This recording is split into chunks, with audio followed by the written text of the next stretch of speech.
podcast It's Time no ar para falar mais uma vez de muito MMA e lutas e artes marciais mistas diversas para você aqui em central3.com.br. Eu sou Bruno Sader, essa é a edição 91 do programa que chega toda semana por mmabrasil.com.br para repercutir com você o que aconteceu durante a semana no mundo das artes marciais mistas. E mais uma vez comigo na bancada aqui em São Paulo, nos estúdios maravilhosos da Central 3, Thiago Kiel. Boa noite, Thiago, tudo bem? Boa noite, Bruno.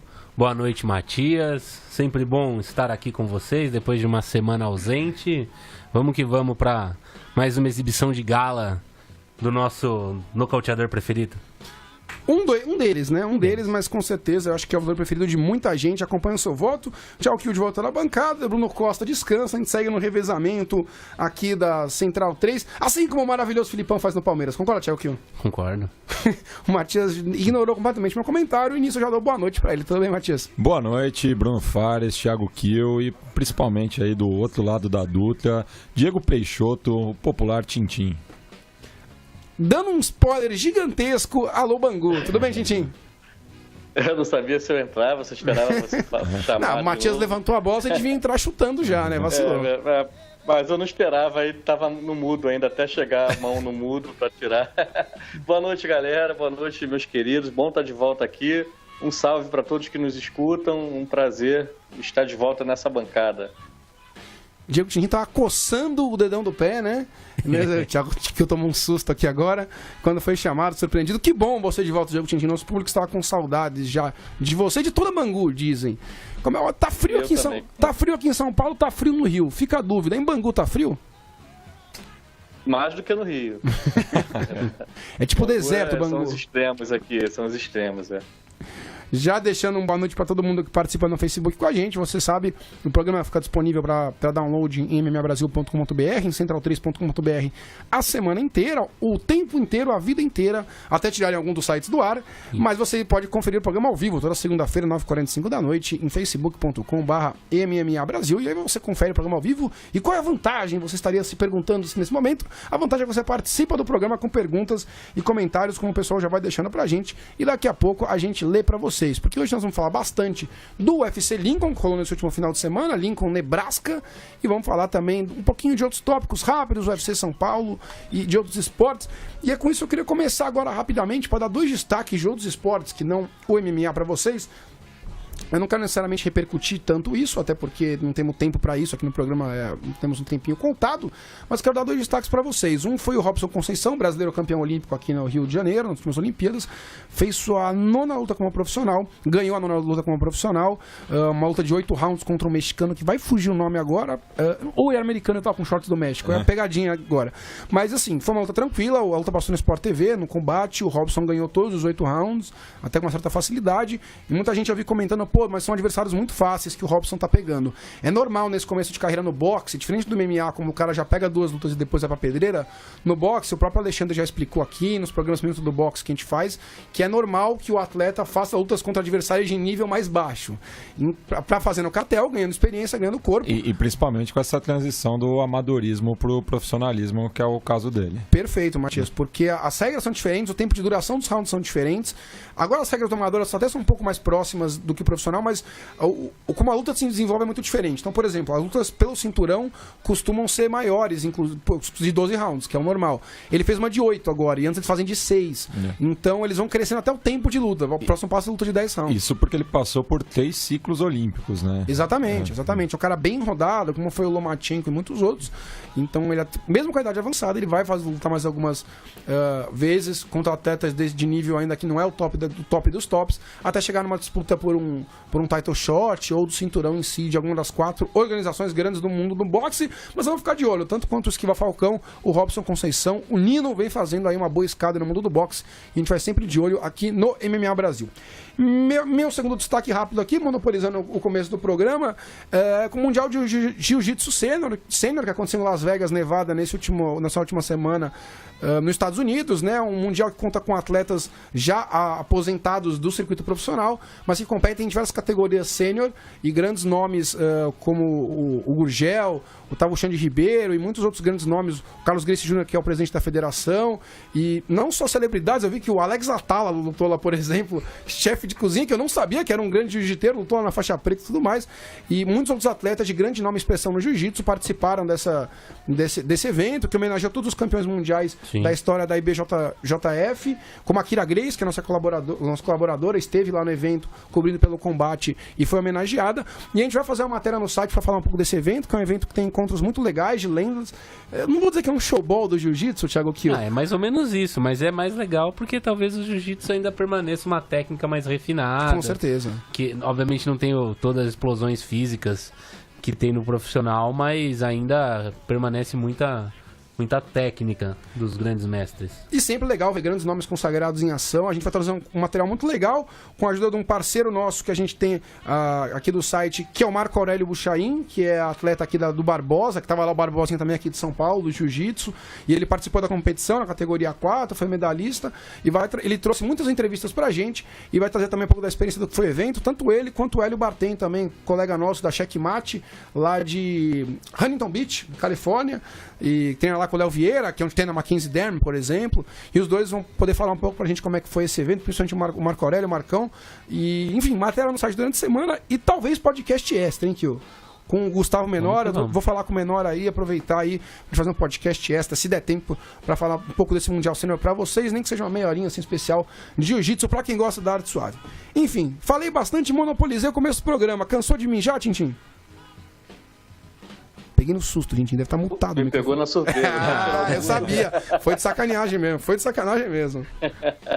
Tintinho, o pessoal tá celebrando. Adorei esse monólogo. O pessoal tá celebrando a sua volta aqui, viu? Bruno Moraes da Costa, integrante da equipe, já vibra com a volta do Diego Tintinho. Alan Ferreira manda boa, Diego. Alan Ferreira, vizinho aqui, meu querido Toli ou Pão Torrado. Eu adoro os apelidos aí da sua região, são maravilhosos, Tintim. Tem Tintim, tem Toiço, tem Pão Torrado, o Bangu é maravilhosa. Um abraço pro José Carlos Kiel. Quem é José Carlos Kiel? Pai de Thiago Kiel aqui ao vivo. Boa noite, muito obrigado pela audiência. Seu José, o Beto Magno manda, salve, salve campeões e Tintim. Acho que é pessoal com você. Beto Magno. Campeões e o Tintim, porque eu sou vascaíno, né? E a piada tá aí, né? Eu sou contra a piada de futebol no podcast. Um abraço pro Fernando Chaves, que já participa ao vivo com a gente.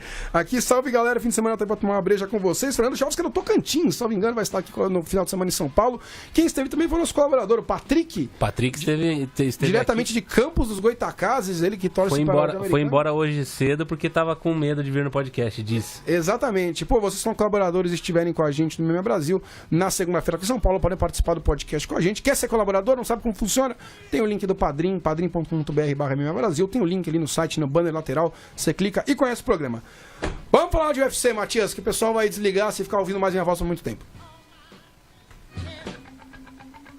Vai ouvir mais 40 minutos, né?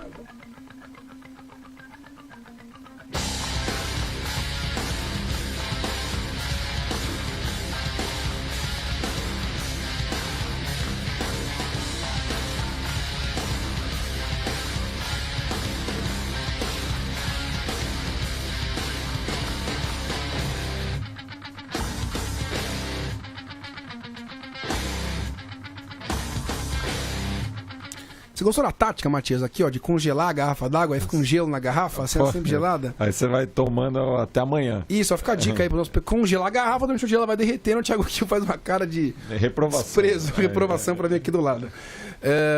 O UFC Lincoln, final de semana, aconteceu em Nebraska, um estado que não costuma receber muitos eventos do UFC, né, Thiago Kiel? E tivemos um público até que eu destaquei. Um estado que não costuma receber muita coisa. Né? Exatamente. Quem luta lá sempre é o campeão peso leve do boxe, fugiu o nome agora dele, daqui a pouco eu já volto a falar pra vocês. Mas um primo meu fez intercâmbio e atualmente mora no Nebraska e disputava o wrestling lá. Sim, de Nebraska. Nebraska é um time bom tanto no futebol americano, que é um time histórico, como no wrestling, tem uma universidade boa também. Um abraço para Alexandre Matos, nosso editor, que está preso no trabalho. espero que não literalmente, apenas num sentido figurativo, e não consegue estar com a gente por enquanto. Se estiver preso no sentido literal, o que não falta é advogado. Aqui, vai me ligar, inclusive, né? E o Rafael Oreiro já sopra aqui, que é o Crawford. Sim, é o Crawford, campeão peso dos leves de vários cinturões do boxe. Ele luta sempre em Nebraska porque ele é de lá. Ou em Omaha que ele luta. Então, lá no estado. Enfim, em Lincoln, Nebraska, eu não gostei do público, Thiago, que isso quer comentar. Para um estado que não recebe tanto evento do UFC, eu achei que ia ter um público mais legalzinho. E eu vi muitas cadeiras vazias. Você notou isso também? Notei, acho que, não sei se...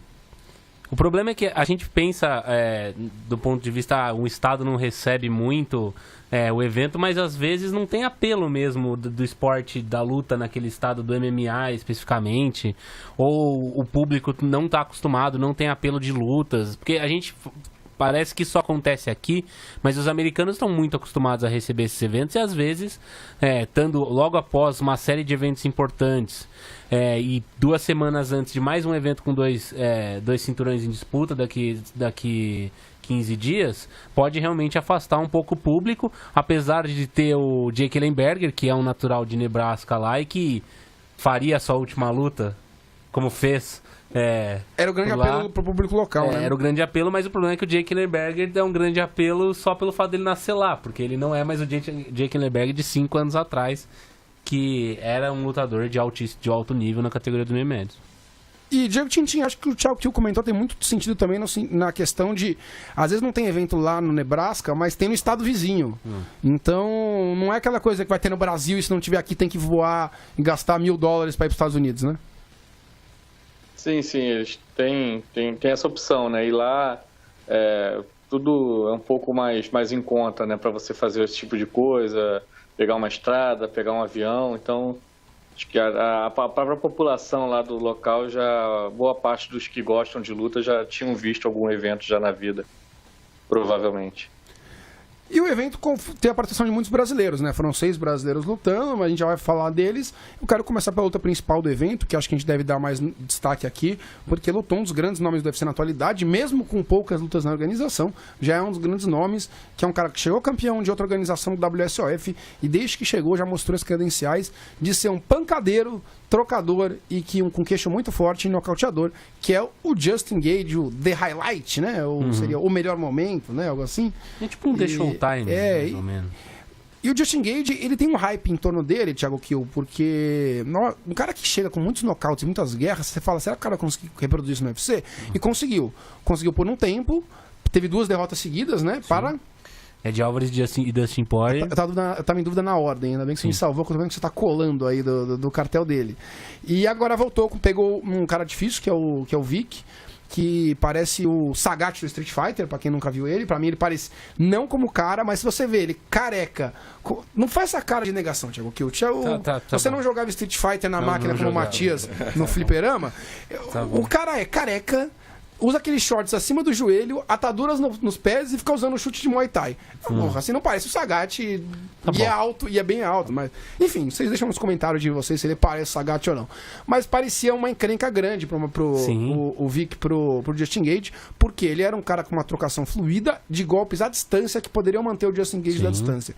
Mas como o Alexandre colocou muito bem na resenha dele, o Justin Gage mostrou a vida toda que não tem medo de tomar soco na cara, né? Sim. Então o que ele precisava fazer, que era cortar a distância e entrar no raio de ação do Vic, claramente ia fazer com que ele fosse um alvo de socos, ele não se importa com isso, o fez, conectou alguns golpes e meio na grosseria, que eu achei bem grosso, os 2 golpes que acertam e nocauteiam o Vic. Pra quem tá me vendo aqui na câmera, ele não faz um jab direto, retinho, bonitinho aqui, ele dá um golpe meio aberto assim, que serve mais pra tirar a guarda do Vic da frente, pra estabilizar, e o que entra não é um direto e também não é um cruzado. Ele pega e entra meio que um cascudo, assim, de cima pra baixo, sei lá. Um meio overhand, assim. Cara, é um meio qualquer coisa, mas entra muito bem. Entra no queixo, forte. Entra muito forte, entra com precisão, dane-se se esse momento tá errado. Ele nocauteia, cai nocauteado já. Ele cai babando já, eu vi que só toma aqueles confetes pra fechar a luta. Te impressionou com a facilidade do Justin Gage conseguir o nocaute, Thiago Kiel? Sim, porque como o Alexandre falou, tanto na prévia quanto na resenha, era exatamente o prognóstico da luta, do estilo da luta entre o Vic e o Gage, era justamente o que você comentou. Você tinha que ter o Justin Gage, ou ele tinha que usar o wrestling, que talvez fosse o caminho mais fácil pra ele, só que ele, apesar de ser um wrestler condecorado, quadrifinalista da NCAA na Divisão 1, ele não usa, ele desistiu de usar o wrestling, ele decidiu que ele vai só dar porrada e tomar porrada, enfim. Decisões estratégicas para a vida de cada um. Isso aliado ao fato que o James Vick tem mais envergadura e um box muito alinhado, poderia trazer a dificuldade dessa aproximação, óbvio. Depois que aconteceu a luta, a gente viu que o Justin Gaethje, ele mesmo falou isso depois, que ele sabia que ele ia ter que tomar umas porradas para entrar para encontrar a distância, encontrar o range para atingir o James Vick e conseguir causar o dano que ele conseguiu, mas como mesmo o próprio Alexandre falou na prévia, isso poderia, se não acontecesse rápido, poderia começar a desgastar o Justin Gaethje, e acontecer o que aconteceu na luta contra o Justin Porter, na última luta dele, que foi a última derrota do Gaethje, que ele vai se desgastando, obviamente, por mais que ele tenha resistência física, por mais que ele seja um maluco, que não para de ir pra cima, que não se importa de tomar soco na cara, uma hora o físico começa a cobrar, não tem jeito. Mas ele encontrou cedo a distância, atingiu com um golpe de potência altíssima, isso é inquestionável. O confere, ele deu um confere ainda, só foi dado porque o árbitro estava mal posicionado, o árbitro teve que dar alguns passos para chegar próximo ao James Vick, e foi tão impressionante que quando eles colocam o James Vick no banquinho, o Justin Gaethje vai lá, fazer um backflip na grade, volta pra ver e aparentemente ele tenta agarrar. Ele se dá conta do que tá acontecendo. O Justin Gaethje, ele foi na grade, deu backflip, aí ele se jogou pra fora do octógono, abraçou a família e os amigos, voltou e só aí ele foi cumprimentar o James Vick. E aí o James Vick faz uma menção de agarrar ele, como se ele estivesse vendo o adversário dele querendo clinchar alguma coisa assim.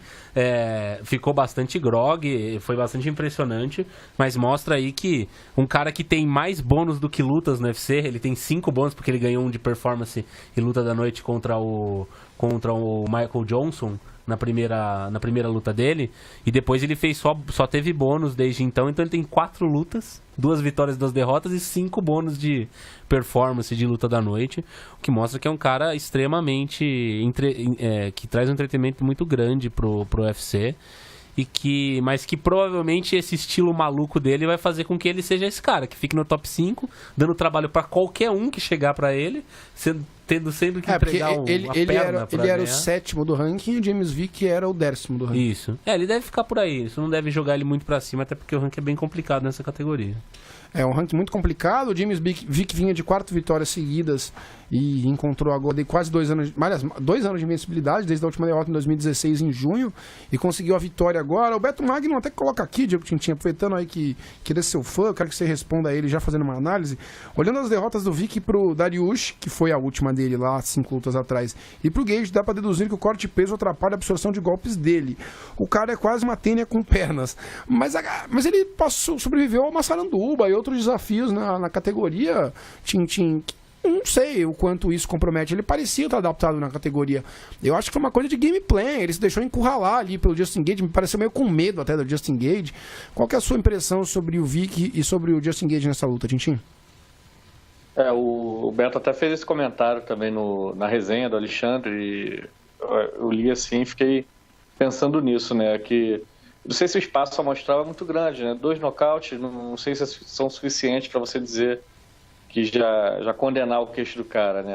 Acho que tem bastante luta no peso leve e só 2 vezes ele foi nocauteado por 2 caras que estão ali se a gente estender um pouco o conceito de elite ali para 15 lutadores, estão na elite dessa divisão, né? Então, não sei se dá para afirmar isso, mas é um caso para a gente ficar de observação realmente, porque foram 2 lutas que ele, com um golpe único, ele foi nocauteado e não conseguiu nenhum tipo de reação. Acho que o Vick é um lutador muito competente, né? É um cara para estar ali realmente ali sondando o top 10, eventualmente vai ganhar uma luta importante, vai alçá-lo para dentro do top 10, daqui a pouco ele perde uma e fica ali na periferia do topo. É um cara que que tem um arsenal ofensivo muito interessante, né? Com essas pernas longas, os braços longos, alcance, sabe se virar bem no chão também. É um cara que, por mais que tenha alguns erros estratégicos, a gente já viu outras vezes, não só nessa luta aí, que parece que ele se deixou encurralar de forma muito, muito simples, né? Muito simplória. O Gaethje não precisou fazer nenhum nó tático nele para poder se impor estrategicamente e chegar na posição que ele queria chegar, onde a luta era mais favorável para ele, mesmo com a desvantagem de envergadura, né? Mas assim, é um cara que vai dar trabalho sempre, é um bom lutador, tava até bem nesse apesar dessa problema estratégico, ele estava bem nesse pouco tempo que a luta se transcorreu, ele acertou o Gaethje com certa violência. Tava andando bem pro lado, né, Tintin, circulando, fugindo do raio de ação do Gaethje. Isso aí, tava conseguindo fazer uma movimentação ali, e o Gaethje chegou a dar uma balançada, cara, que não é muito do feitio dele, ele costuma apanhar e conseguir andando pra frente. Teve uns 2 golpes ali que ele deu aquela hesitada em seguir caminhando para frente por conta da violência dos golpes que o Vick acertou nele. O Vick é muito, muito grande, muito forte, né? E tem uma pegada forte também. Mas o Gaethje é um cara fora do normal, né, cara? Ele sempre vai entrar e trazer o que os fãs curtem, né, no MMA. Até uma pena que ele não consiga o sucesso comercial que merece, porque é o tipo de lutador que a gente imagina que ele vai apaixonar os fãs, e quem conseguir lembrar dele futuramente não perde uma luta, né? Acho que falta aí, de repente, até um trabalho maior do UFC de marketing para fixar o nome dele na cabeça das pessoas, porque é um cara que vai sempre proporcionar esse tipo de emoção nas lutas dele, quando não é um nocaute espetacular, como aconteceu nesse sábado. São lutas que a gente nunca vai esquecer, que ele estreou com 2 lutas no octógono, e as 2 foram indicadas entre as 3 melhores do ano, né? Isso Sim. Algo completamente inédito em qualquer organização do mundo, né? O cara é um fenômeno mesmo de fazer luta boa. Não sei até quando o corpo dele aguenta isso, né? Porque é coisa de louco o que ele se entrega, o que ele se sacrifica para seguir esse estilo dele completamente alucinado. Mas enquanto tiver conseguindo entregar isso aí, ele vai ser sem dúvida um dos lutadores mais empolgantes do MMA mundial. Teve um comentário, inclusive, nesse sentido, do Bernardo Oliveira. Um abraço pro Bernardo. Justin The Highlight Gate podia até aumentar uma luta na sua conta para aposentadoria, porque nem apanhou nessa luta. Que bom para ele, né, Tintin? Porque ele costuma tomar uma quantidade muito grande de golpe na cara. Ele tomou uns golpes pesados, sim. Ele só não foi muita coisa porque a luta acabou rápido, mas invicto, incólume, ele não passou, não. Thiago, a gente estava aqui com o ranking, eu tô aberto, eu te mostrei aqui dos leves, né? A gente não tá atualizado o ranking ainda, né? Mas o Justin Gaethje está em 7º no ranking. A gente tem Khabib Nurmagomedov e Conor McGregor como no topo da categoria, que vão lutar em breve, né? Entre eles. A gente até vai falar disso provavelmente semana que vem aqui, tá, pessoal? Não tem evento do UFC no final de semana, então a gente vai ter tempo para falar na semana que vem de Khabib Nurmagomedov contra Conor McGregor, que oficializaram, né? A gente não tratou desse tema ainda. E aí tem Tony Ferguson, que vai lutar no mesmo evento que eles. Contra o Anthony Pettis. Contra o Anthony Pettis. Mas aquela lutinha vagabunda, apesar do Pettis estar em 8º na categoria sem motivo nenhum. Pra ficar de reserva, né? O Ferguson vai ficar de reserva se alguém se machucar ali e salvar o evento. E aí você tem o Poirier, o Álvares.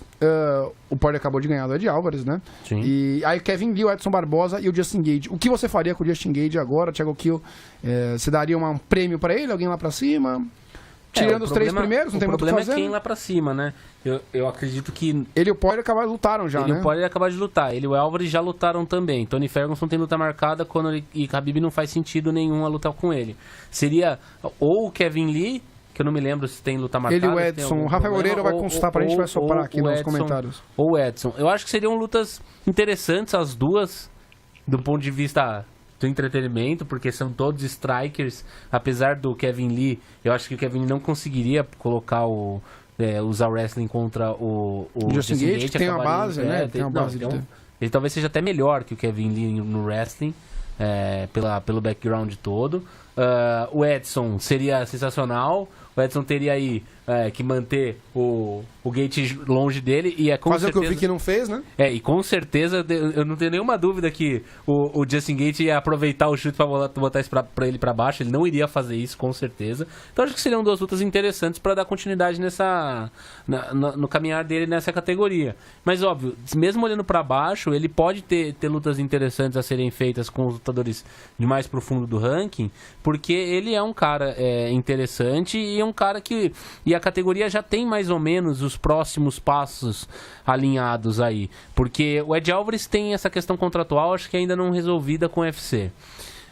O Dustin Poirier vem de 2 vitórias contra justamente o Gate e o Alvarez, que o credenciam quase que junto com o Tony Ferguson para a próxima disputa de cinturão contra o vencedor de Khabib e McGregor. Então, assim, o UFC não precisa necessariamente construir desafiantes agora para o peso leve.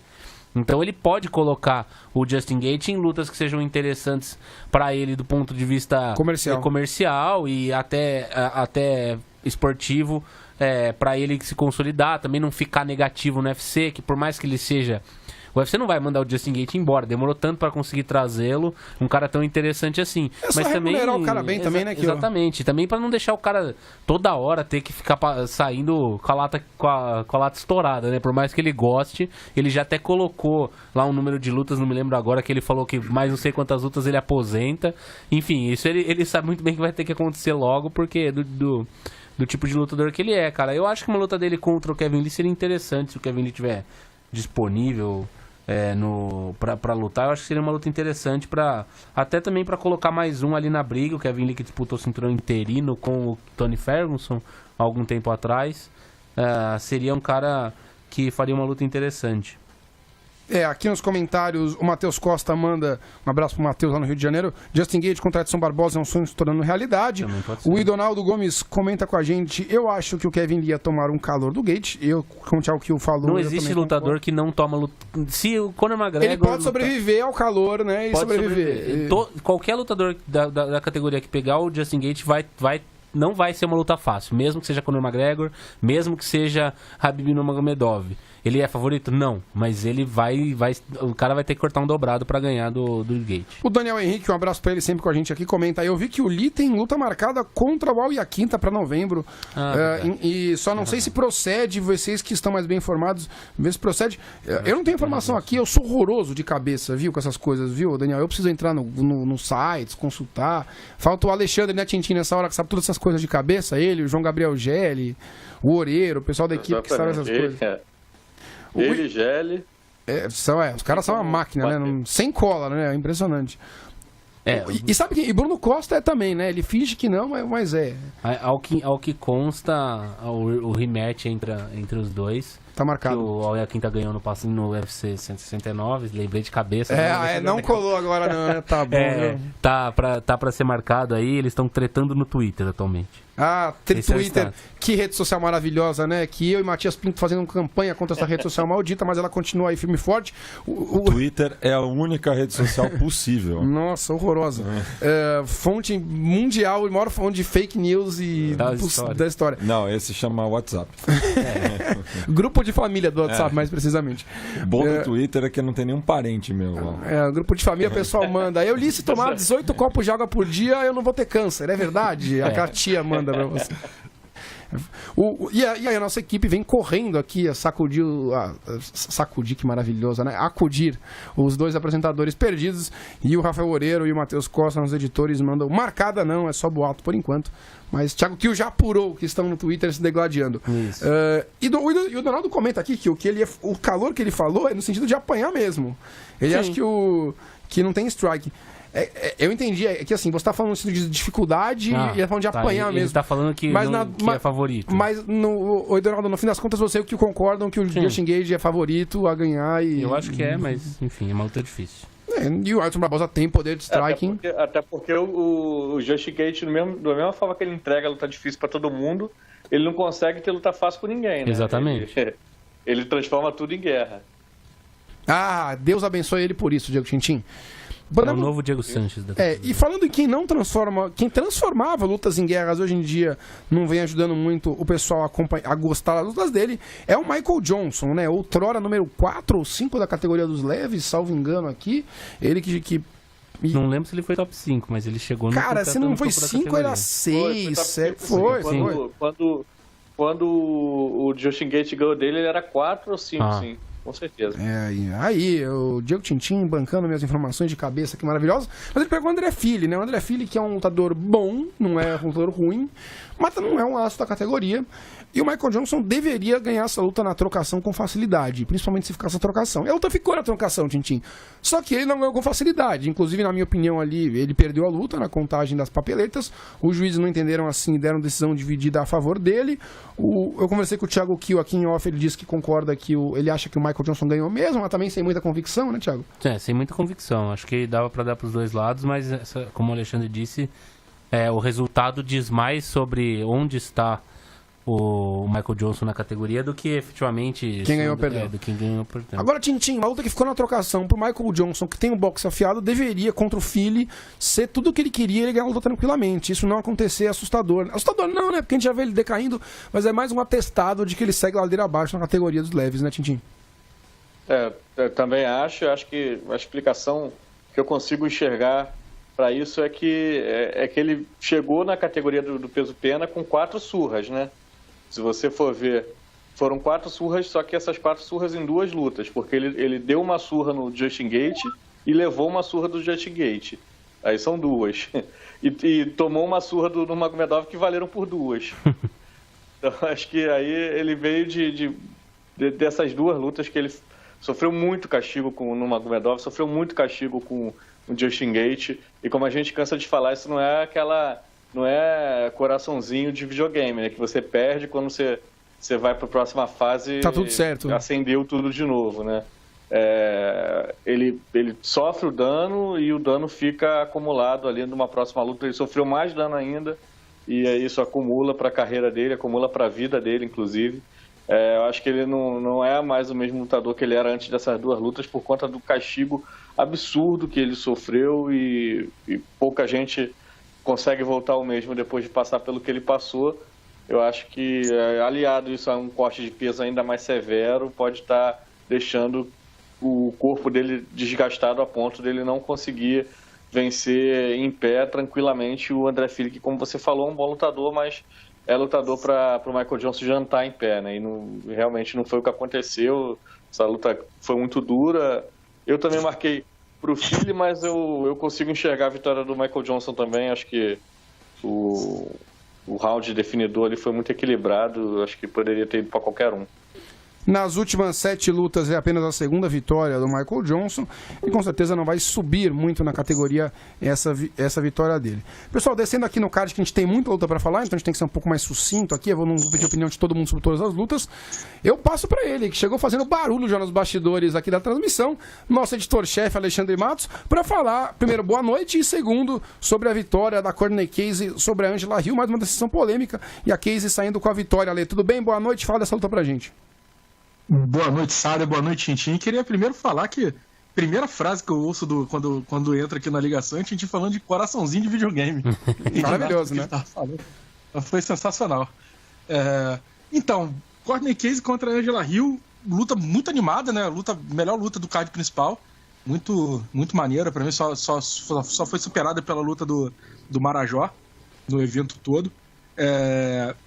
Uma luta que eu imaginava que a Courtney Casey tomaria a iniciativa com agressividade. Angela Hill, por ser mais técnica na troca de golpes, ficaria, e por ser mais leve também e mais ágil, ficaria se movimentando contra golpe e por uma boa parte da luta aconteceu o contrário. Então, foi uma luta parelha, foi uma luta equilibrada. Como eu falei até na resenha, uma luta disputada em alta velocidade, é até difícil de você mensurar o que está entrando, o que está parando em bloqueio. São golpes muito rápidos, né? Principalmente da Angela Hill. Então, eu entendo quem deu a vitória para Hill, entendo quem deu a vitória para Courtney Casey.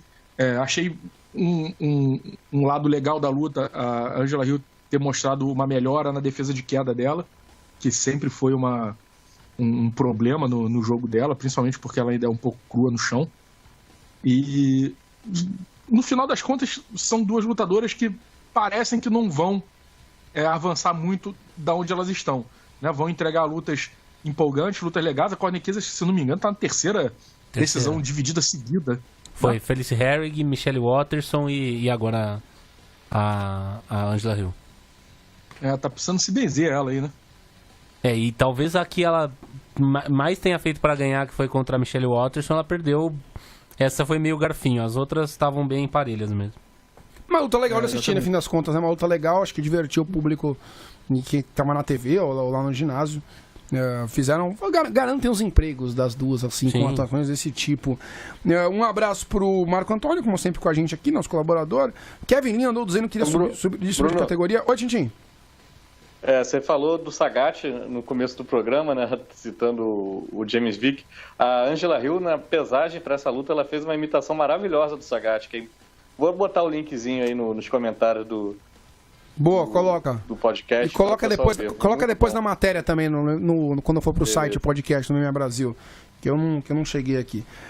Juan Macedo, alô Bahia, chegando com a gente. Cheguei, Zorra. Boa noite, reativei minha conta nesta rede social apenas para acompanhar o podcast ao vivo. Forte abraço a todos. Muito obrigado, Juan Macedo. O Facebook... O Juan costuma trabalhar nesse horário, né? Deve estar vampetando de novo. Vampetando corretamente, né? Na hora do trabalho acompanhamento no Brasil, a gente sugere bastante que aconteça isso. Se der problema com o seu empregador, você liga para Bruno Costa, nosso colunista, que é advogado trabalhista, aí ele te ajuda aqui em um oferecimento ao MMA Brasil, se você perder o emprego por nossa causa. Senão também não vai ficar pedindo, e aí não adianta. Um abração pro Juan. Continuando aqui no card, o Jeff Tintin, eu vou passar pro Tchau Kill, porque você fez a menção aqui no começo do programa. Brian Barberena, como disse o Diego Tintin e o Kill estavam falando aqui antes do programa, né? Que o pessoal na transmissão ficou errando bastante. A transmissão do combate, como sempre, abaixo do esperado, né? Inclusive com a participação do Borrachinha, que pouco adicionou na transmissão, os comentários bem óbvios do Borrachinha. Acho que o lutador geralmente é difícil o cara faça uma análise boa, né? E acho que ele não ajudou muito na transmissão. A transmissão... tava uma camaradagem meio constrangedora também. Não parecia que tinha alguém falando o que ele deveria falar? Tipo, desliga o microfone do Rods, eu vou te falar, fala tal coisa. Ele ia lá e repetia. O pessoal tá trabalhando a imagem do Borrachinha, né? Pelas vitórias dele e tudo mais, pra ele ser um produto vendável. E o UFC faz isso com assertividade, né? Porque é um cara, como o Alexandre já disse, a gente já falou várias vezes aqui no podcast, um cara que tem todas as características de um lutador vendável, né? Não sei nem se é o UFC ou se é o Grupo Globo. Se é o Grupo Globo. Pode ser também, mas enfim, o UFC combate que eu digo é em geral. Mas a pauta não é o Borrachinha, a pauta é o Brian Barberena, que voltou depois de um ano de lesão, com uma boa vitória pra cima do Jake Ellenberger. Apesar que uma boa vitória pra cima do Jake Ellenberger, como você comentou, né, Thiago, que não quer dizer muito, né? O Ellenberger se aposenta de vez, como o Alexandre comentou na resenha, ou nos comentários, acho que foi na resenha mesmo. O Ellenberger já tinha se aposentado, deixado o MMA faz uns 4 anos, né, Ale, mais ou menos. Mas... Não, o MMA já tinha deixado o Ellenberger. Isso, eu já tinha deixado o Ellenberger faz uns 4 anos, mas ele aposenta de vez e o Barberena fez o que tinha que ser feito, né, Thiago Kiel? Sem muitas delongas. É o que tinha que ser feito. Acho que o UFC não foi muito camarada com o Jake Ellenberger. Provavelmente ele pediu pra lutar nesse evento porque ele já sabia que ele ia se aposentar. Seria legal se eles tivessem dado um lutador mais de fundo de tabela, assim. É que tá difícil dar alguém pro Ellenberger nessa categoria que é complicada ainda, né? Mas sei lá, pega um morto qualquer pra ele ganhar numa decisão de 5 rounds arrastada, meio garfadinha, pelo menos pra ele poder lá. O pessoal comentou na resenha do Ale que podia ter sido o George Sullivan, que lutou no preliminar com o Mickey Gall. Exatamente. Um cara que também já tá veterano também e tal. Poderia ter sido, né? Cara, mas... O Barberena pro Gol. O Barberena pro Gol. Pra ele quebrar mais um prospecto. Exatamente. Exatamente. E assim, cara, acho que a luta... Assim, o Ellenberger tentou começar a luta segurando um pouco o ritmo do Barberena. Acho que até teve um sucesso por 1 minuto e meio ali. Mas ficou claro, foi o primeiro golpe praticamente que o Barberena acertou, já derrubou o Ellenberger, e aí foi fim de papo, assim. Foi uma cena, assim, legal, interessante, você vê um cara colocando as luvas no meio do octógono, mas fica um pouco um pouco chato quando é quase constrangedor a forma que o cara é derrotado. E não foi... Barberena, por mais que seja um prospecto interessante, que vem derrubando Legal, voltou bem. aí, Essa é uma boa notícia. voltou depois de um ano de lesão. Não é perder pra um grande lutador, né? Você perde pra um cara ali mais ou menos. Então, ficamos aqui felizes pro Lemberg ter parado de apanhar à toa e talvez tenha uma velhice um pouco melhor, né? E pra quem acha que a gente tá exagerando, desde a vitória contra o Nate Marquardt no UFC 158 em março de 2013, o Jake Lemberg lutou 11 vezes. Ale, sabe quantas ele ganhou? Não sei se você chegou a ver isso, tá? As 11 que ele lutou desde então, ele perdeu 9. 9. A última vitória dele foi em julho de 2016 contra o Matt Brown. E antes ele tinha ganhado um Josh Koscheck quase aposentado já. Então, assim... Ele só ganhou de 2 caras tão decrépitos quanto ele. Isso, não, então... Do Matt Brown e do Koscheck. E antes ele perdeu do Mike Perry, perdeu do Ben Saunders. Cara, ele perdeu de todo mundo aqui que você imagina na categoria. Afinal, como eu falei, das últimas 11 das 9 derrotas. E também não é um ex-campeão, né? Que vai deixar saudade. É um lutador que foi top da categoria dele. Não, e assim, você vê que... Namore com alguém que não desista de você como o UFC não desistiu. Caramba, nossa, hora extreríssima. Porque tu pega a lista, não tem nego ruim. Ele só lutou contra a Elite. Corey McDonald, Rob Lawler... o Ben Saunders na última foi mais acessível. Safedini, mais Vidal, Mac Perry, só o Ben Saunders ali que o nível deu uma caída um pouco. Mas que foi esse ano, inclusive, né?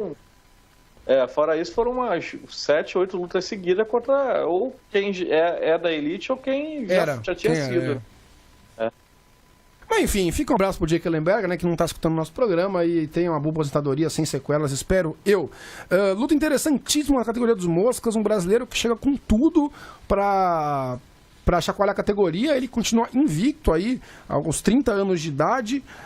O Daiko, Deus da Guerra, que me lembra o maravilhoso God of War 4 que eu tô jogando, Matias. Ótimo jogo, hein? Recomendo. Fica essa recomendação pra vocês aí, que tem tudo a ver com o podcast. E pra quem não se importa com essa notícia...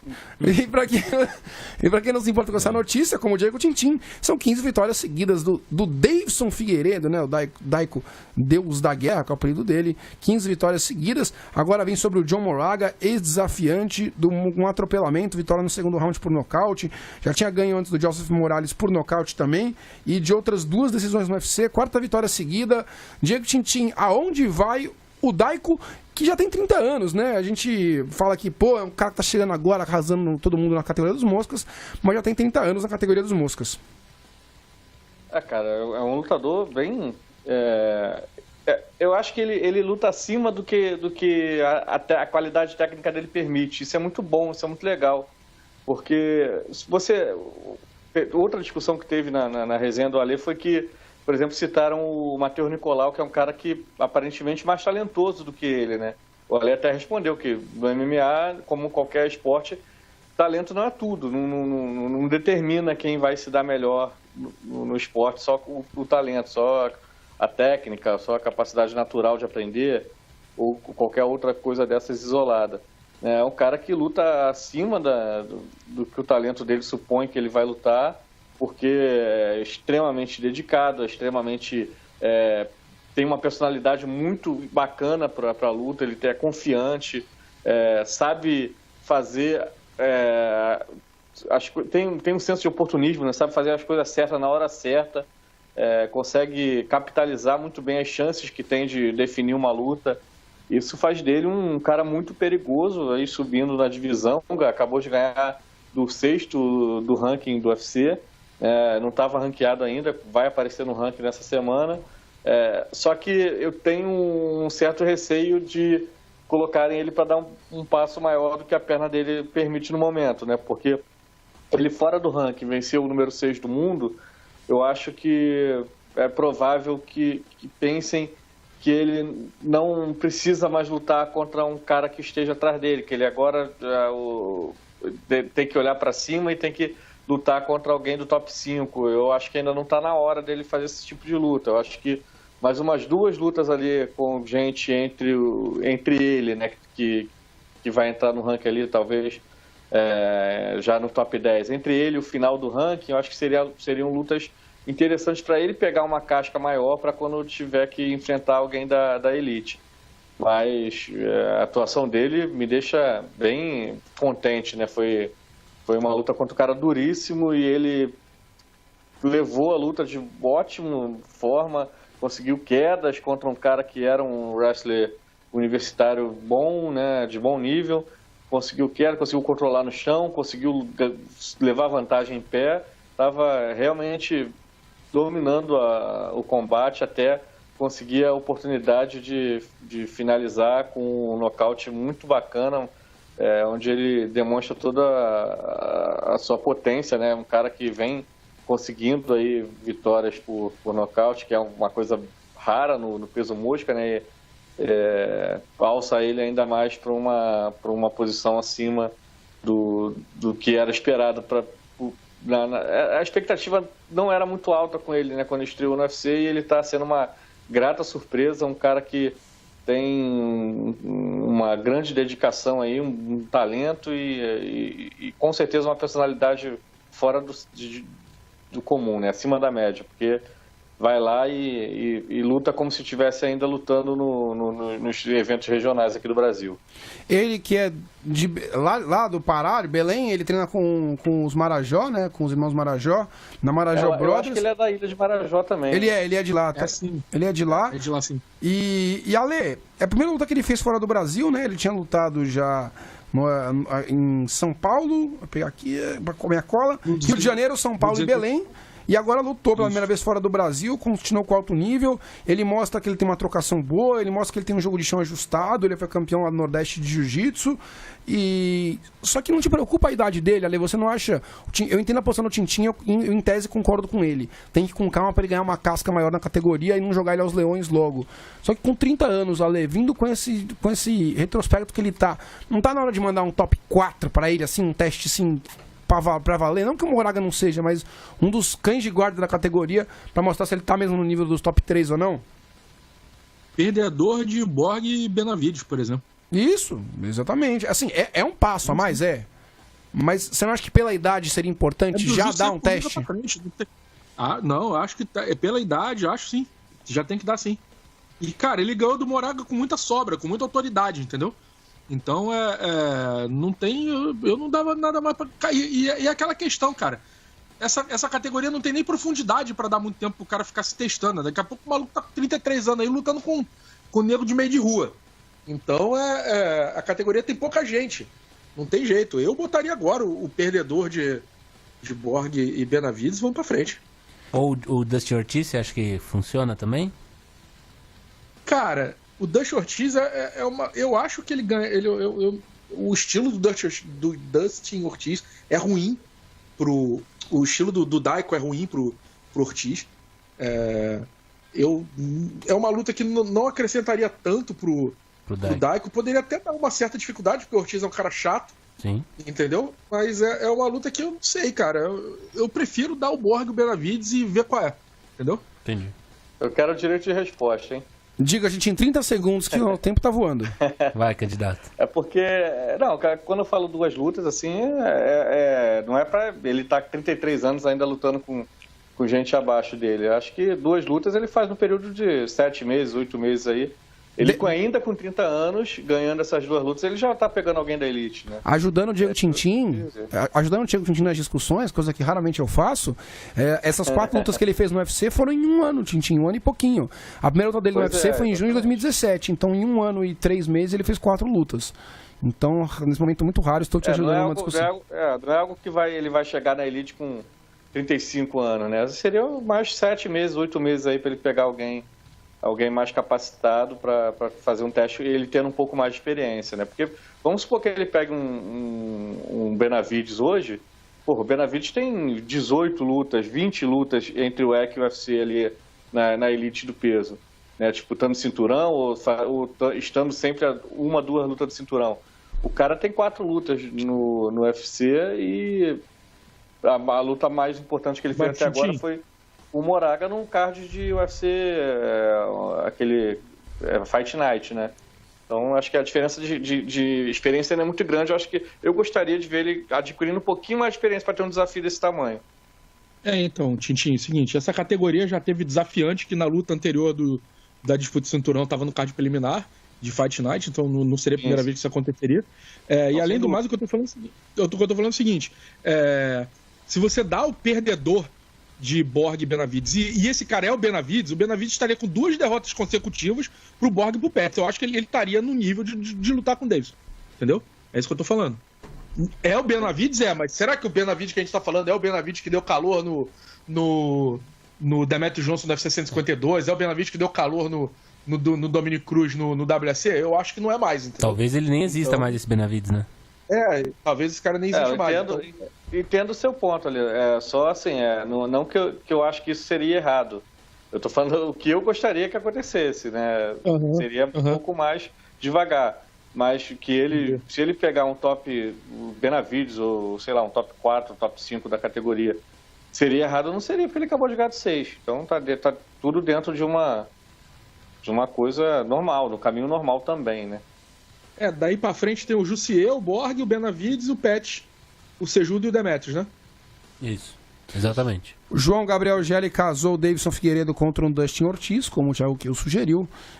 Mas enfim, fica aí a reflexão aí com os dois lados colocados. Acho que os dois têm um pouco de fundamento. Então, o que for feito com o Davidson, desde que não seja jogar muito pra trás, eu acho que vai bem. Se ele continuar fazendo gol pra mim, tá tudo certo, Thiago Kiel. Eu acho que é bem por aí, eu concordo um pouco mais com o Tintin, mas...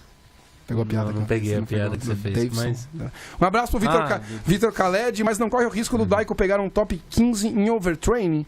A gente tá falando isso pelo ritmo de treino dele, pelo ritmo de luta que ele tem colocado até agora de frequência de lutas, tá? Acho que foi nesse sentido que o Tintin falou, Khaled. Então, ele fez 4 lutas em um ano, então, em um ano e pouquinho. Então, não quer dizer que vai ser daqui um mês a luta dele, pode ser daqui 3, 4 meses, enfim. Lógico que o overtraining sempre é um problema, né? Então... Enfim, seguindo aqui no card, pessoal, a gente tem que destacar várias lutas, teve muito brasileiro lutando. Eu não vou falar sobre, vocês me desculpem, sobre o bom nocaute do Eric Anders sobre o Tim Williams, um nocaute de head kick no 3º round, uma luta de médio muito legal. Não vou poder falar dessa luta porque por premissa de tempo, mas fica o destaque para quem quiser ver depois o vídeo. A questão do Eric Anders era só pela polêmica da regra, né? Pode falar, Lê. Não, que teve gente que achou que ele estava em 3 apoios, porque ele estava com 2 pés no chão e a mão, entendeu? Mas aí, só dá uma chegada lá na resenha também que eu expliquei isso. Quando o chute entrou, o Williams só estava com os dedos no chão, e isso não é mais considerado apoio nas regras novas, que não são tão novas mais assim, e a comissão de Nebraska estava usando as regras novas, então o golpe foi legal. Só para esclarecer isso. Pode seguir. O que fica essa palhaçada, né? Mais ou menos o protesto aqui de Bruno Sader contra essa palhaçada que é qual comissão aplica qual regra, né? É surreal. Novas que não são tão novas, mas tem gente que não aplica ainda. É um absurdo, né? Mas tudo bem. Fechando o card preliminar, o Ale Alves, outra hora cotado como futuro campeão do Brasil na categoria dos meio-médios, continua a sua mostra de que não está sendo muito fácil esse caminho, Alexandre. O Varley, que até ficou de fora da sua resenha, porque você me comentou já comigo em off que acabou esquecendo da luta, mas é porque foi uma atuação esquecível do Varley mesmo, né? Muito longe de ver aquele lutador do TUF que encantou muita gente. Ele perde do James Krause, depois de estar claramente muito cansado no segundo round, é nocauteado pelo James Krause, com uma joelhada muito boa do James Krause e uma sequência de golpes. O Varley já dá pra cravar aqui que não se confirmou o que a gente esperava dele, Ale? Ou as pessoas que esperavam coisas erradas dele? Cara, eu não é nem que... esperar que ele fosse campeão, eu acho que é exagero. Isso nas últimas 5 lutas são 3 derrotas, né? Ele perdeu do Barberena, que a gente citou aqui, perdeu do Kamaru Usman, aí ganhou de 2 lutadores lá de baixo do ranking. Se bem que contra o Aliev foi meio... Ele não era favorito, não. Foi meio surpresa a vitória dele. E aí perdeu do Krause. Segue, Ale. Então... eu entendo quem esperava um pouco mais dele do que ele entregou, tá? Quem esperava que ele fosse campeão viajou total. Mas ele foi pintado assim pelo Chelsone. Não, e não só isso, pela mídia brasileira, a grande mídia brasileira que acompanha o mundo das lutas, pintou ele como futuro campeão. Muitos lutadores deram declarações e tudo mais. A educação me impede de dizer o que eu acho disso, mas cara, a imprensa brasileira faz desserviços inúmeros, entendeu? Esse é mais um. Em todos os esportes, né, Ale? Frisa-se, não só na luta. Nossa, a imprensa brasileira é esportiva, não estou falando da imprensa brasileira de luta especificamente, não. Aliás, a imprensa esportiva brasileira, ela segue um padrão, entendeu? E é um padrão de desserviço em várias oportunidades. Essa foi só mais uma. Mas, cara, o Arley era pra ter sido um pouco melhor do que ele entregou. Era pra ele ter ido um pouco mais longe e tal. Ele tem alguns problemas que ele não consegue corrigir, e você citou 2 deles, entendeu? Foi uma luta esquecível e ele já estava cansado no segundo round. Então são 2 situações que ele vem fazendo há muito tempo. Ele é um cara que tem um talento que ele já mostrou, um talento que ele tem, ficar fazendo lutas esquecíveis, e o cara que cansa... Baita talento esse, né? Entendeu? Exatamente. Então, cara, não dá, sabe? Não dá. Ele tinha que... se fosse ele, já tinha ido buscar treino em outro lugar há muito tempo. Mas eu não sei também se ele quer, entendeu? Ele tava com o Rogério lá, né? Dele. Oi? Ele tava com o Rogério lá ainda, né? Com o Rogério Camões, né? Sim. Então eu já tive feedback de pessoas que já treinaram com ele, que já conviveram com ele em espaço esportivo, de que ele não é o cara mais dedicado do mundo e tal. Não vou entrar nesse mérito, não conheço o cara. Difícil de falar no que a gente fica sabendo por terceiros, né, Ale? Sim, mas é difícil dizer que é mentira, né, cara? Sim. Quando a gente vê o que ele tá apresentando no octógono é difícil de discordar, né? É difícil de discordar, exatamente. Então, porra, é fofoca, é isso, é aquilo. Mas, meu irmão, o que ele tá mostrando é isso aí, entendeu? Então, é um cara que tinha talento pra ir mais longe, é um cara que podia ganhar mais lutas, ter melhores resultados, e não consegue, né? Mais uma vez, e pegou um cara e ele perde de um cara que também tem talento e também é um pouco preguiçoso, né? O Krause, ele nunca... ele também sempre me dá a impressão que ele podia também ter ido mais longe do que ele foi, e na disputa de 2 caras que podiam ter ido mais longe, ganhou o que se esforçou mais. O Vitor Khaled e o Rafael Oreiro, os dois comentam sobre a situação que o Varley estava pedindo o Colby Covington até outro dia, né, Diego Tintin? E o Caio Abreu arremata, que já deu pro Varley no UFC. Por favor, Diego Tintin. Eu vejo, às vezes, o pessoal falando, ele precisa ganhar várias lutas aí para conseguir a revanche com o Colby Covington, né? É a primeira vez que eu vejo um cara desesperado por uma revanche de uma luta que ele ganhou, né? Pra você ver o caminho dele depois dessa luta, como que foi completamente abaixo do que foi o do Covington, por exemplo, né? Quem tá desesperado pela revanche é ele. O Covington tá lá de boa com o cinturão interino dele. Não mais, né? Mais retirado, né? Mas com a moral de quem teve o cinturão interino. É verdade, já teve, né? Já teve. E assim, concordo com tudo que o Alexandre falou, cara. É o cara que realmente se esperava mais, mas não era para tanto quanto muita gente pintou. O cara que estava ainda muito no começo da caminhada, o pessoal já falando em ser campeão e tal. Não é assim que funciona, né? O famoso chegou agora e quer sentar na janela, né? Ele tem que fazer o caminho dele com calma, e não foi essa a intenção dele, da equipe, da mídia, da torcida. Todo mundo queria vê-lo acima do que ele no momento tinha capacidade para oferecer. Isso aí acaba sendo uma receita quase que infalível para decepção, né? Quando você anuncia para todo mundo que vai ser o campeão, e quando isso não se realiza, porque não é fácil, é difícil demais ser campeão. De cada 1000 lutadores que chegam no UFC, pouquíssimos desses 1000 são campeões, chegam ao título alguma hora, né? Então, é muito difícil, e você dizer que isso vai ser algo muito fácil de acontecer, você está só mentindo para si mesmo, e a grande chance da decepção aparecer. Um comentário aqui até puxa aqui o comentário. Mas enfim, depois eu já comento. Concordo com você, o Diego Tintin. Você quer uma expectativa muito grande, acaba sendo prejudicial. Eu não acho necessariamente que o cara tem que ser pessimista, viu, Tintin? De falar, não, eu vou falar que eu não vou ser nada pra esperar algo melhor e ficar feliz. Mas também não precisa jogar lá nas alturas, né?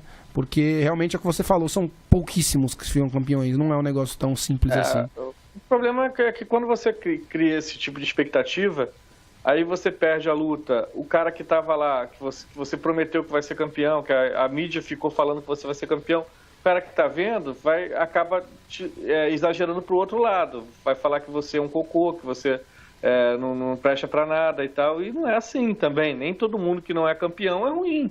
Ou vai falar que é roubado, que é armado. Fala que foi comprado, né? Que é pior ainda, tá ligando seu caráter ali.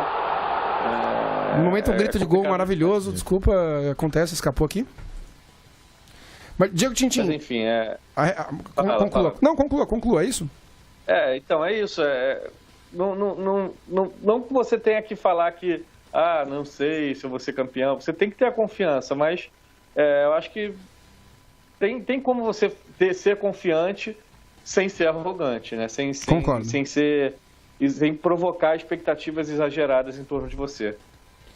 Assina embaixo, Diego Tintin. Fica aí essa indireta aí pro Matias Pinto, que já tá com a faixa de campeão brasileiro, a camisa 733. Um abraço também pro Gabriel Garcia Chaves. Fala, galera. Brisbane Blues abraça. Alô, obrigado pro Gabriel, audiência diretamente da Austrália. Thiago, que eu não se aguento aqui na mesa. Cássio Coutinho, um abraço. Cheguei atrasado diretamente do Rio de Janeiro, bairro da Penha. Alô, Penha, sempre com a gente, o Cássio. Um abraço pra ele. O Elias Júnior com a gente, que Marajó consegue manter o emprego. Vamos falar do Marajó rapidinho aqui no final do programa. Um abraço pro Elias. E aqui eu tô puxando aqui pra baixo a barrinha. Enfim, e pro Felipe Biancardi Justo, que tá com a gente também. Deu festa pro filho aí no final de semana. Alô, Zona Oeste do Rio de Janeiro. Um abraço pro Felipe Biancardi. E pra patroa aí, pro filho dele, pro Jimmy também.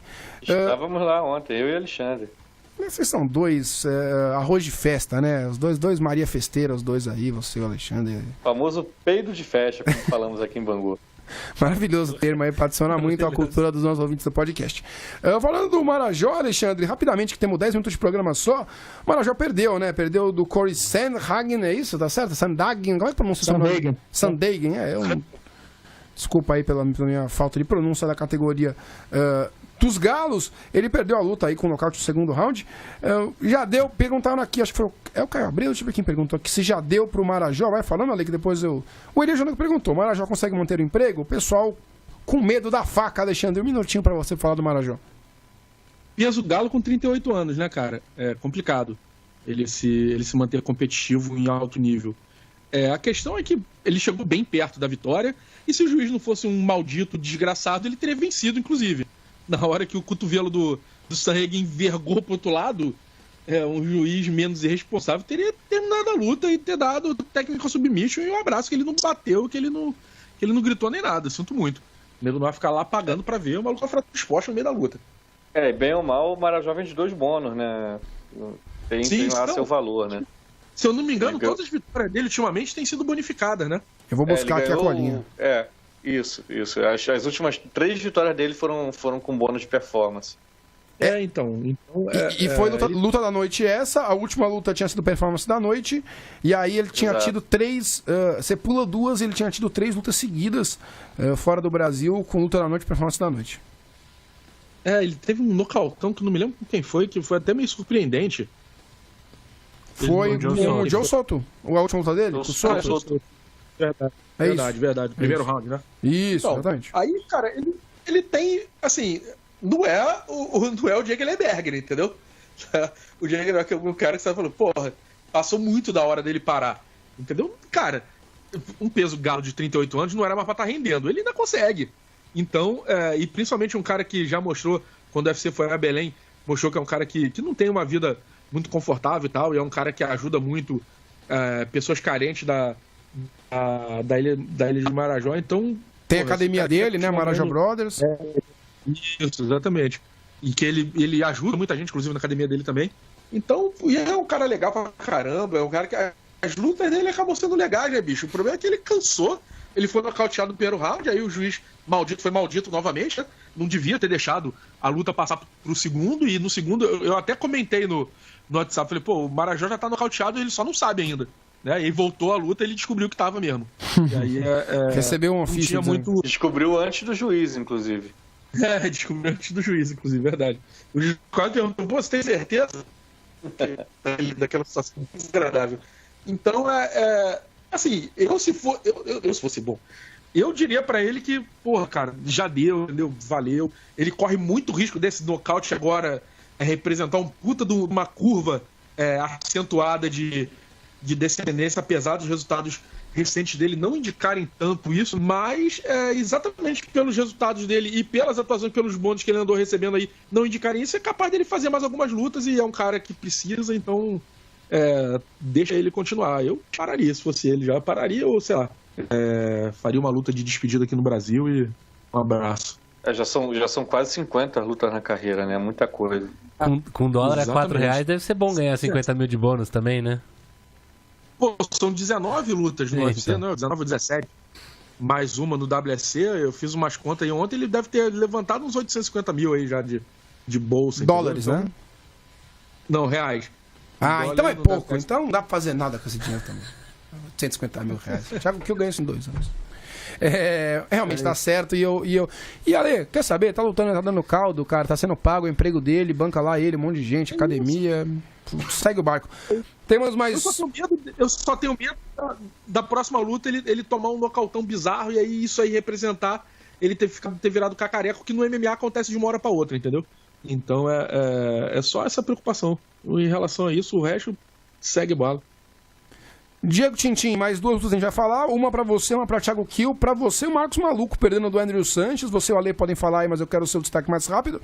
A gente tem 5 minutinhos pra falar dessa luta e da luta da Kalindra, que lutou contra a Jojo Calderwood. E do Rani Aya também, que eu vou falar por último, que foi mais rapidinho. Mas enfim, Diego Tintin, o que falar aí da derrota do Marcos Maluco?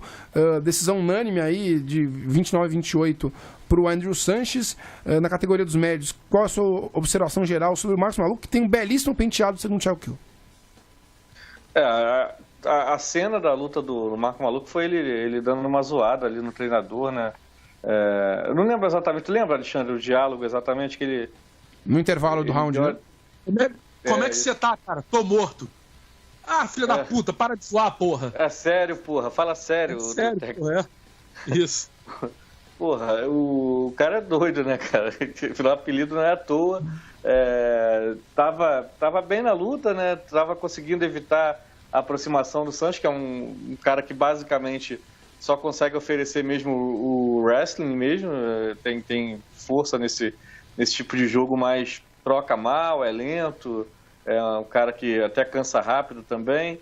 Então, não era uma luta tão difícil assim. Ele estava bem na luta, mas parece que depois perdeu um pouco o foco, perdeu um pouco a concentração e acabou perdendo o último round, que não parecia tão difícil assim para ele ganhar. E é uma derrota que atrasa bastante a carreira dele, né? Não perdeu para um cara tão bem posicionado na divisão, perdeu uma luta vencível. E ainda ficou com essa cena aí de que não estava falando sério com o corner dele, parecia não estar tão concentrado assim, né, como deveria estar. Se ganha, é falar que está descontraído, isso foi bom, não sei o que, mas como perdeu, infelizmente ele paga esse preço, né, fica essa imagem. Os vitoriosos fazem os discursos que viram a verdade. Matias Pinto fala isso toda semana no Xadrez Verbal. Tô certo agora, Matias Pinto? Agora tô certo. Agora não foi sacanagem, não. Ale, mais uma coisa a acrescentar sobre o Marcos? Cara, que eu acho que essa parada que foi engraçada que ele fez no corner é exatamente o que faz com que ele ande pra frente. Entendeu? Eu tenho a impressão que ele é um pouco irresponsável demais. Do ponto de vista de condução da luta, entendeu? Ele tinha uma possibilidade de imprimir uma pressão no Andrew Sanches que ter feito, né? Um cara de que é um boxeador que não tem cintura, entendeu? Então, o cara assim de boneco que emenda a perna no pouco direto, a cintura não rola. O Andrew Sanches, então, Ô, Alexandre, tá muito ruim sua conexão, cara. A gente, nesse finalzinho, sua voz tá meio trêmula aí. Robótica. Melhorou agora. Finaliza aí. Então. E é isso. Então, o maluco tinha uma possibilidade de ser um cara mais dinâmico e ter feito o Anderson se movimentar mais do que sair daquele boxe robótico que ele fez, entendeu? E as entradas para queda. Então que ele não faz, porque sei lá, cara, eu não sei se ele não vai focar, sei lá o que é, ele deve ter um problema de foco, não sei o que é, mas me parece ser que tem muito a ver com essa zoeira, cara, que ali não era lugar pra zoeira, entendeu? O cara tá numa luta, bicho, o cara tá trocando soco na cara contra um maluco enorme querendo nocautear ele, o cara tá zoando, entendeu? Porra, sei lá, é legal que o cara consiga zoar no momento daquele, mas eu acho meio estranho, entendeu? Eu acho que não era uma situação pra ele estar zoando, ele devia estar focado, ele devia estar prestando atenção em outra coisa. Bem, rapidamente temos 5 minutos para fechar o podcast. Não vamos falar do Drew Dober ganhando do John Tuck. Se você quiser, vá se informar em textos do site ou, enfim, ou joga no Google e vê o que você acha. O Mickey Gall, o famoso por causa do CM Punk, ganhou do George Sullivan. Estamos com o Mata-Leão com muito de luta, também não vamos falar nada sobre ele. E o brasileiro Rani Aya, na categoria dos galos, ganhou do Luke Sanders com a chave de joelho, se eu não me engano, foi isso? Chave de joelho. Rio Hulk é chave de joelho, Alexandre, né? É de calcanhar. Calcanhar, olha aí, burro, cara. É ni, né? Joelho é ni, né? Burríssimo. Mas o Jazz Pinto faz uma cara me dando risada, tirando sarro aqui do meu inglês fraquíssimo. Luke Sanders é outro também que... Enfim, boa vitória do Rani também, com um pouco de luta, fez o que tinha que ser feito, finalizou, uma baita finalização. Mostra que o forte dele é o jiu-jitsu mesmo. E quem deveria ter o forte no jiu-jitsu foi surpreendida e foi finalizada também na... Foi no primeiro round, Thiago Kiel? Agora eu vou ter que colar, hein? Foi no primeiro round. Foi a Kalindra Faria pela Jojo Calderwood, que sem querer eu estou homenageando nessa noite, né? Isso, escocesa. Trajado aqui com a camisa da seleção escocesa, ela que é escocesa. E ela que não tem o jiu-jitsu como carro-chefe, ganhou da Kalindra, que deveria se virar muito bem nessa área, né, Thiago Kiel? Exatamente. A Kalindra que chega com 0-3 no UFC, depois de dominar bem o primeiro round, fazendo o que deveria fazer. A Jojo chegou no UFC pelo TUF, um TUF lá da Rose Namajunas, da Carla Esparza, chegou na casa até que bem cotada, como uma que tinha uma boa carreira no kickboxing, no Era uma Muay das Thai. favoritas na casa. Exato. Né? Não sei se era uma das favoritas, mas chegou bem cotada ali, junto com a própria Carla. Não teve um bom... Perdeu, acho que para a própria Rose, ainda dentro da casa. Não tem uma carreira muito regular. Sempre que pegou disputa mais alto nível, perdeu. Mas conseguiu uma vitória interessante sobre uma lutadora que era melhor que ela no chão. Mostrou na luta que era melhor que ela no chão. A Kalindra vencia o round com tranquilidade. Foi finalizada faltando 3 segundos para acabar num armlock dentro do triângulo ali. É complicado. Para a Kalindra provavelmente vai ser fim de linha para ela no UFC que pode ter sido prematuro aí. 3 segundos pra acabar o primeiro round, não a luta, né? Perdão, pra acabar o primeiro round. Foi 4,57 do primeiro round. Isso.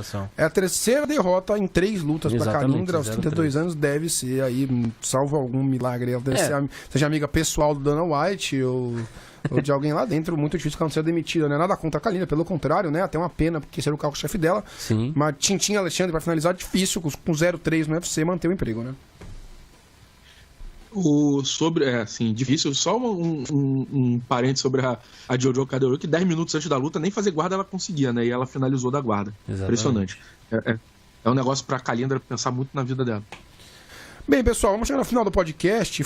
Eu queria falar hoje sobre o UFC São Paulo, vamos deixar pra semana que vem. Alexandre, Tintin, Thiago. Semana que vem a gente tem a pauta livre, então podemos falar de Khabib contra Conor McGregor. Podemos falar do UFC São Paulo, que saiu uma notícia hoje que a Kathleen Vieira, que seria o co-main event, se machucou e tá fora do card. E talvez a luta mais relevante do card esportivamente. Então, depois de perder o Glover Teixeira, que era a atração principal, e foi substituído pela Marreta, que na minha opinião é uma boa substituição, a gente vai falar semana que vem. A gente perde agora a Kathleen e o evento que já tinha aquele card mais ou menos, vai ficando cada vez mais ou menos. Então, o UFC que se cuide aí para não ter o ginásio Ibirapuera vazio. Podemos falar mais disso semana que vem. Semana que vem podemos falar também do que mais?